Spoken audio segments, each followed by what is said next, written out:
Hello, my name is Kathy Jameson, the Proposition Lady, and in the next 3 episodes, I'm going to answer the question, what's my district? Last year when I reviewed my ballot, it seemed like I was in about 30 different districts. Federal districts, state districts, city districts, county districts, even a Board of Equalization district, whatever that is. Today in part 1, we'll start with some basics of the U.S. government. Then we can narrow that down and see how it applies to voting by district in California. The U.S. government is divided into 3 branches. The executive branch, responsible for administering laws, the legislative branch, responsible for writing the laws, and the judicial branch, responsible for interpreting the laws. These 3 branches all exercise some measure of authority over the others.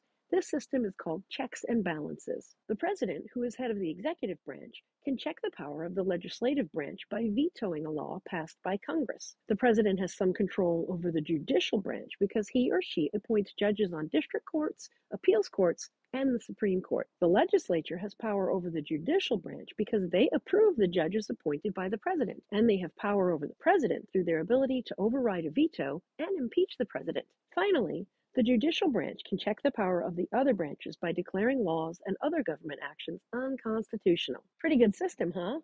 Thanks, James Madison. Within the executive branch, the U.S. president represents all Americans, which is why there are no districts on the ballot when we vote for the highest office in the land. And since Californians don't elect members of the federal judiciary, we won't see any districts for those folks on our ballots either. That just leaves the legislative branch. The legislative branch of the U.S. government consists of the U.S. Senate and the U.S. House of Representatives, collectively known as Congress. Seats in the House of Representatives are apportioned by population. The more people who live in a state, the more representatives that state will have. This gives more power to populous states in the House. Seats in the Senate are distributed evenly. Everyone gets 2. This ensures that states with smaller populations have an equal say in the Senate. This system of 2 chambers is known as a bicameral system. There are 100 members of the U.S. Senate, and members serve 6-year terms.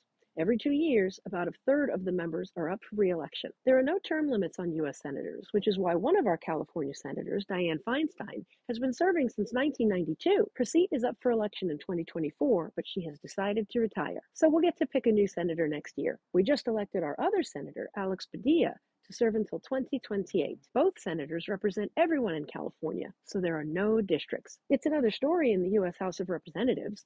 There are 435 members of the House, and members serve 2-year terms. This means that every 2 years, every seat in the House of Representatives goes up for election. Once again, no term limits. California is divided into 52 districts for the U.S. House. Here's a look at our map, which was just redrawn. Yep.